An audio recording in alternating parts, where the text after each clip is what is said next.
Welcome back to another episode of CFO Chronicles. We have an amazing guest today, Michael Straza from Straza Consulting. We get into what it means to be in control of a company versus being busy running it. We get into the biggest mistakes that small and large companies make, the most common mistakes. And we also get into the number one bottleneck that holds back founders from growing to that next level. Cannot wait for you to check out the episode. As always, let us know your thoughts and enjoy. I'm so excited to hear a little bit more about your story, how you got into the space, and what you're doing to positively impact the industry. Thanks for joining us. No, thanks for inviting me. I'm excited to share some more of insights and learn from others. Perfect. So, Michael, first question for you, coming out of the gate a little hot. Yeah. What's the difference between being in control of a company and Mhm. just being busy running it? In control versus busy running it.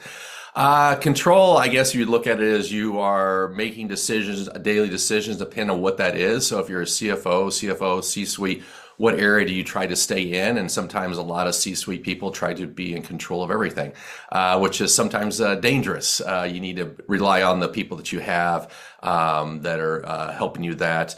Running a business, you're running it depending on what that level is. Are you that person that goes out and you're part of sales? You're part of just the image. So you're running it. You're making sure everyone is staying on the mission and the vision that you have as let's say, an owner or a CEO trying to say, here's where we want to go. And you let everyone else just run your business. It depends how involved and how you could call it micromanaging or however you want to call it. It just depends on what you value the most and what you feel is success.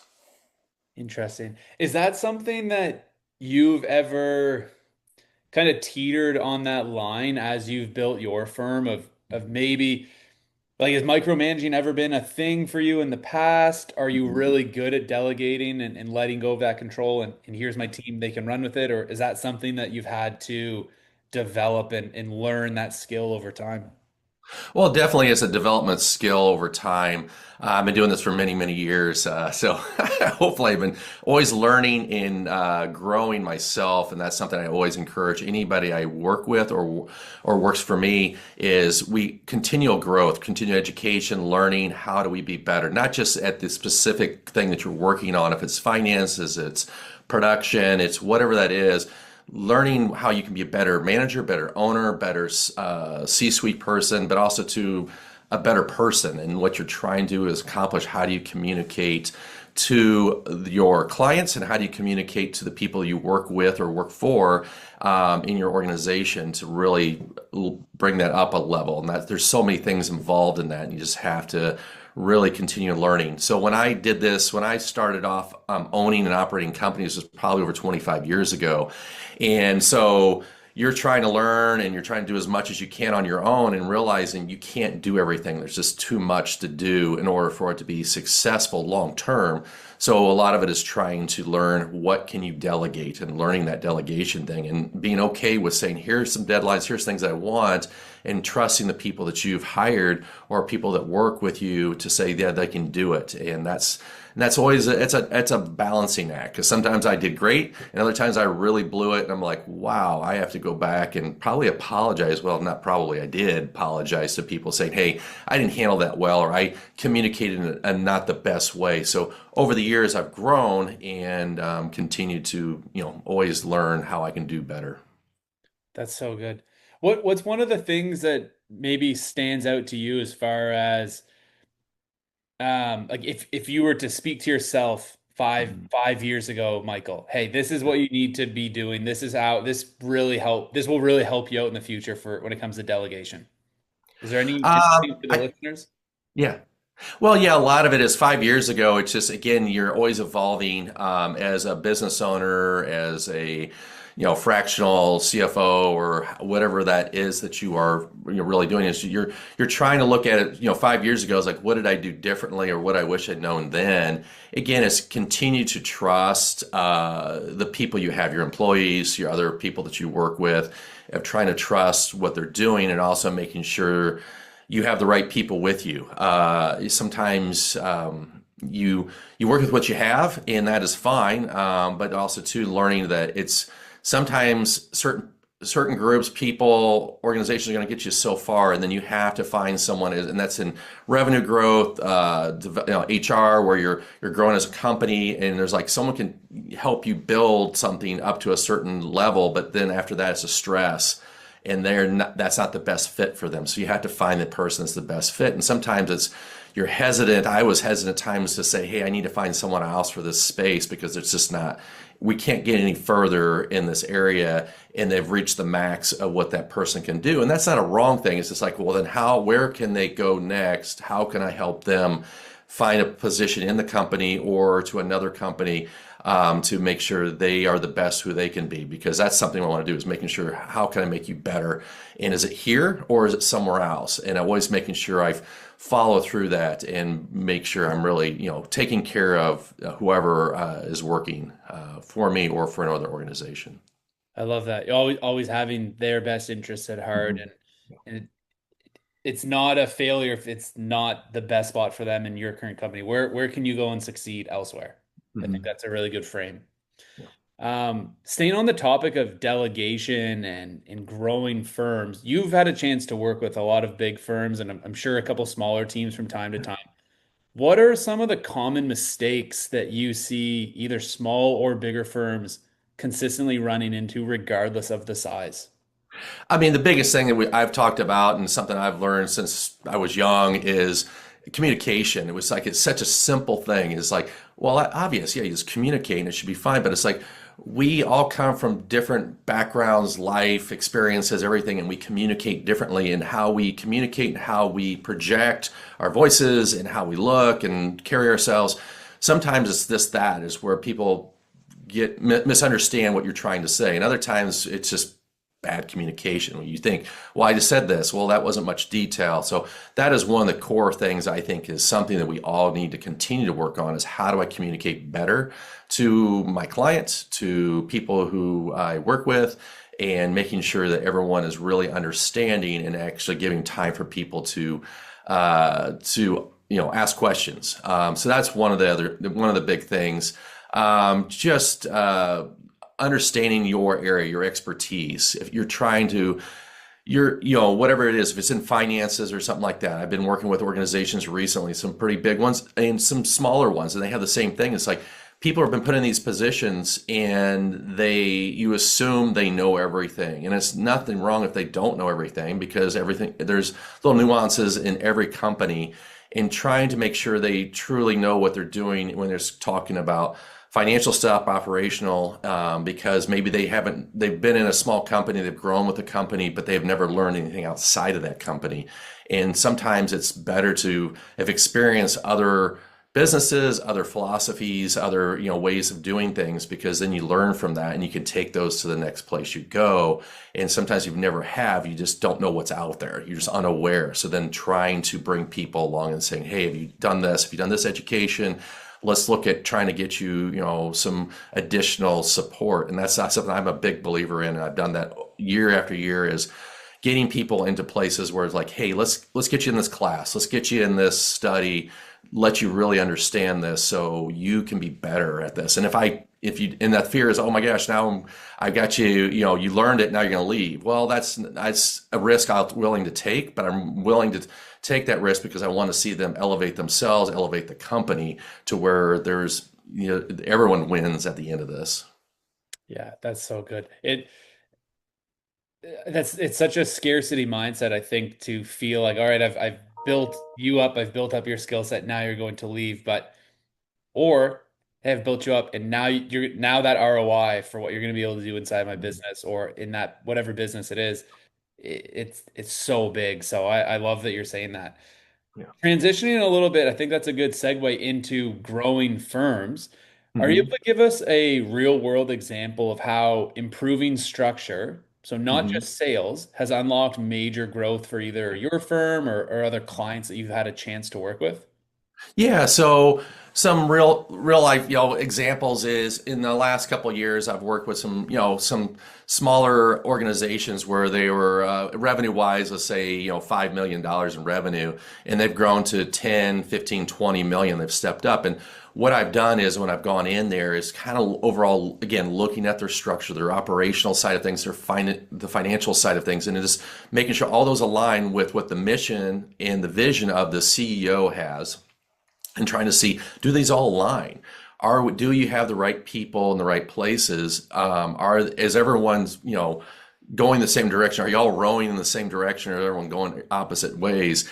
And by doing that is when I've gone in there and kind of like look at things, how are going, why things maybe take longer than they should, what the cash flow is, and trying to make sure all that is going the right direction. I have implemented things, some operational things in there, and some financial goals and strategies, not just sales. I mean, sales, of course, is important, especially in your business. If you don't have sales, it's hard to bring in money, because there's a lot of us that are in organizations that we're not revenue generators. We are revenue improve. We improve the revenue. We make operational so you can reduce your costs, your expenses. But for sales, they have to be in a certain mindset, and you have to make sure they're doing what is best for the company and making sure that they're aligned to make growth happen. And then basically with that, all the other groups, you're saying, okay, how do we make your department better? How do we, and it falls in line from HR to financial, the finance department, to if you're on a assembly line or something like that, you have to find the things that need to be tweaked a little bit to make it more efficient. And I always look at it, and I say this to myself, so it's not just to people out there who are working in a certain area of field. It's like we can all improve, and that's something I always believe in. It's like you're not saying that you're doing it wrong. Just like, how do we make it? Each day we make ourselves better. How do we make ourselves a better person? How do we do that? And there's so many levels and layers of that makes defines what makes someone better. 1% better every day, right? Yes, Yeah, yeah, that's especially if you're operating at a low percentage. So yes. awesome. Um, how do you make sure that ops and finance are working together? Because I think for the longest time, and the more I get ingrained in the industry, I always thought, the CFO comes in and it's just kind of the financial stuff. And Mhm. the more I learn about the industry and the more clients we speak to and the more podcasts that we run, it's really an interesting role because it's not just justify, or at least a good CFO is not just staying inside the books, staying inside Yeah. the finance. You're really getting a whole 30,000 foot view on the business. You can get super into the weeds in other areas and then you back out. Mhm. So, how do you tie those different departments to one another coming in? Well, one of the things, an advantage I had personally is, like I said, over about 25 years ago, ran and operated a couple of different companies, owned a couple of them, and I was on the operations side and the finance. So because we were a small company at that time, I had to do both. So I had to learn both, and it was trying to understand how operations work and how finance. So yes, I agree. As a CFO or financial person, you can get into the numbers. You can be like just all about numbers and spreadsheets and all these metrics and stuff like that, and you can get lost in it. And if you don't step out of that to look at what is operations doing, what is this department doing, and you have to really understand how all the groups work together. And that's where I think is where sometimes it's lost with companies, is that they don't do that. It's just we're all siloed off and we just stay in our little area, and we don't want to ask questions. We don't want to, look like we're trying to, get involved in something we shouldn't, but it's like we should be involved. Operations should know what finance is doing. Finance should know what operations is doing. And that's something I felt like has always been important and has been very successful for me and for the companies I work with, is really looking at that. And that's something I like doing, is observing how people work and interact with each other, and then trying to figure out how to close that gap of why aren't they communicating. And I had this recently in a group that I work with that is a pretty large organization, and every department, they just didn't work together. They were just, everyone was silos, like, don't talk to finance, and finance is like, I'm not talking to anybody else because they'll send me emails and I'm just going to ignore them. And it's like, we can't do that. We have to bridge that gap, because you don't want someone from operations or someone else in the organization be afraid to ask a question because they're thinking they're going to get this awful response or no response. So that's where you have to build those relationships that is so important for the success of an organization, a company, or just the people in general. It's like, how do you succeed if you basically just shut yourself off from everybody? You can't just say, well, the metric shows that we're doing well. Well, what metric is that? Yeah. I often I'm a massive hockey fan, being from Yeah. Canada. But a lot of times just like watching sports in general, it could be hockey or football, whatever it is. I often think about a team in business Mhm. and a sports team. You need every position, every offense, defense, the coach, the goaltending, whatever it is. Everyone needs to be going in the same direction. It sounds like that's exactly what you're saying. Like you would never think of a hockey team or any sports team in general. Well, forwards don't speak to the D, and if they speak to you, don't, speak back because that will ruin things. And expect to have a championship team. Like that sounds ridiculous. Yeah. No, I agree. I mean, I'm a big sports person and I always look at, as you look at some of the great groups out there, some of the, hockey, football, whatever, you can see how the organization is set. And it's like, if the owner is not great, the GM, you go down to the players, the coach, I mean, it falls all the way through there. And it's like, oh, we have a great X players, on this team, or we have this great coach, but then everything else is dysfunctional. It doesn't work. It never, we talk about it, we get excited about it every year. I'm sure you have a favorite hockey team that hopefully they're doing well this year, or they're still in the playoffs. I assume, yeah. They made the playoffs. They were out in the first round, but it was Okay. exciting. It was their first time making it in 7 years. So yeah, Okay. it was good. They finally made it this year. Not to interrupt your point. No, no, no. But that's the thing is, you always, every year you talk about your team and you're like, oh, this is going to be the year, this is going to be the year. And it's like, it's the coach. Oh, it's that one player. Oh, it's the GM. It's the owner. I mean, I see that in all these different things. And it's like constantly this dysfunction. And then you look at other teams like, how are they successful year after year? They're either in the playoffs or in the finals or something. It's like, how is this possible? And it's like, they look like a good group, but it's like, but they continue to show up, and then your team is like, what is happening here? Yeah. It's like, can't we, and it's just, and that's, again, it's a failure somewhere in the organization that there's a failure. And that's where, for me, that's where I thrive in trying to figure out where is that failure point and figuring out how do we improve on that. It's like, okay, you learn from your failures. Okay, sooner or later you have to learn from them, or you're just going to be where you're at. And is that okay? Maybe the owner's like, I'm fine with that. I'm making plenty of money. People come to the games, plenty of people, or my business is making plenty of money, but I'm okay with it being just okay. And I think that's where it is like, what is that vision you have truly for your organization? The Toronto Maple Leafs might need to hire you, Michael, because they have all the talent in the world. They keep, running through the regular season. They get to the playoffs and it's just a Yeah. disaster. So, if there's Leafs fans listening, probably Yeah. enjoy that comment. Yes. Um, what should a founder be doing today to prepare for scaling tomorrow?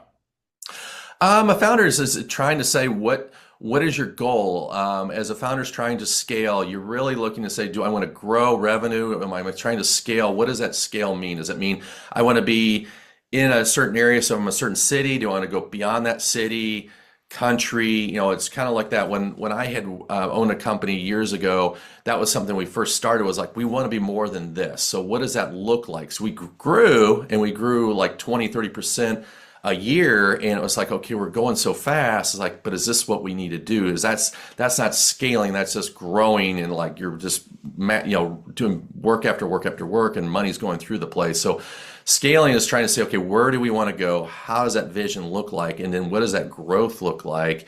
Is an organization, employees, locations, and what is our ultimate goal? Because sometimes you scale and you're like, I'm making less than I did when I was, a $5 million company. I'm making 10 to 15. It's like, oh, the revenue's up, but it's like, yeah, but it's costing me more to do this. That's not scaling. That's basically saying, because what happened is you basically needed more people to run at that level. And before you had multiple people doing the same job and you could get away with it. So you have to determine is your company scalable to get to the next level to where, okay, 15 million isn't the break even point. You got to be to 30 in order for it to make more profit than you did before. That would make that any, most people would say that doesn't make sense. It's like, well, I was at 5 million. Now I'm 15. I'm making more. It's like, you are making more, but you're making less. Yeah. So you have to figure that out, that break point. That's such an interesting piece you shared there. Can how can you simplify that again? Like the difference between growing and scaling? And then I have a follow-up question for you on that. Yeah, so growing is you're just basically you're growing as an organization. So you are your revenue and expenses. If you always want to make sure if you want to be profitable. Sometimes people say I just want to break even. So you find that fancy way of breaking even so you don't pay taxes. I don't know. So there's a lot of people out there that manage that to where they basically look like they didn't make any money, and that's a whole different day story. And then you have the other issue is, okay, so you're growing, you go from 5 million to 10 million, 15 million. It's like, well, we're growing. That's growth in this, but your expenses are exceeding your revenue. So all of a sudden it's like, well, at 5 million, I was making $1 million in profit. 10 million, I'm losing a million, or however you want to say it, all the way up to 15. It's like, wow, we're working harder. We have more people working for us. Our overhead is beyond what we should be. If you're not in the usual realm, back in the day, it was like 18 to 20% as your overhead cost should be compared to everything else. So if you're just constantly, your overhead continues to grow at a higher rate, and you're just like, well, we're just not making any money. We're working harder, we're spending more money, and we're making less or less profit. So then you have to look at is what do we need? What point does that switch over? When does that cross back over to where the revenue is more than your expenses? And sometimes that is an operational thing to where you have to figure out your operations because you didn't grow as a company, meaning you didn't basically you did certain process and procedures and way you did finances when you were 5 million because this is what you could do. Now you're more sophisticated in some of the things you have to learn how to manage your money, from depreciation to all these other things, managing properties and locations and people, and you have to leverage all that to really figure out how you come up, you basically your revenue is above your expenses. And that's where you're able to scale to where your overhead is not costing you more than your revenue is, if that makes sense. I made it more complicated. Oh, it's helpful. What would be maybe an indicator that a business owner could look at today to be like, are we just growing? Are we scaling? And how do we get onto the scaling side of things? Yeah, I think you're looking at the metrics of just seeing where are we at, I always look at history. You take your history points, certain points in your history of how long you've been around. You've been around a year, 5 years, 10 years, 20 years, and seeing what does that look like? What do we noticed? What is the trend when our sales team is doing, growing at this amount? What's our percentages that we think that we're making off the work, the widget, whatever it is that truly what it is? And trying to determine how those line up and saying, okay, this is looking like we are honest with our costs and stuff like that, and we're not borrowing money and leveraging things. So I think it's just a matter of you have to just kind of look at it as where were we at yesterday, where are we at today, where are we going to be in the future, and seeing is there a trend to where you're saying this is more than just a growth phase, because you'll be able to see right away in your expenses, your finances. It just can't keep up, and that's the thing is like you are borrowing more money, you are putting more to debt, and you're just not seeing that relief where it's like, okay, we're starting to see a trend where we can sustain ourselves. If you stop today, as we've seen some critical things over the last so many years, like if your business stopped today for whatever reason, can you sustain going longer, or is it pretty much you're done? And that's the thing is, if cash flow isn't happening 24/7, you're always like spending and then you're hoping for that check to come in or whatever transfer of money. That will tell you something that there's probably something that's broken in your company that you need to look at a little bit more seriously. You spoke earlier about communication being one of the most common mistakes or I guess issues you see in companies like regardless of their size. Mhm. What's one of the most common like hindrances or bottlenecks you see in founders that you work with that prevents them from growing beyond where they're currently at when you come in? A lot of times the founders they say they want change. And the hard thing is it's hard to make change because they're the founder. They're the ones that, probably the one that came up with this idea, this concept or whatever they're doing. It's like they're holding so tight with it. They're just like, they say they want help, but like, okay, you come in, you can tell that there's going to be only a small percent. There's going to be a percentage I always look at as you're going to be able to make change in an organization for them. It's like because they're only going to allow you to do so much. It's the comfort level. It's like, okay, I'm comfortable to this point. I'm willing to do these changes and continue to keep those things in place, but I'm not going to do everything. It's like they're never going to come to 100% of like, you know what, you're right. But that's why they're the founder. They're like, I'm the idea person. I'm the visionary. They're that person. And they're like, you're having someone come in there and they know there's something's broken, but they're only going to allow you to fix so much. And that's where you have to realize, okay, this is what I can do. The percentages going in already knowing that this is as far as you're going to be able to take them for this moment of time. Maybe come back later and say, okay, let's do a little bit more.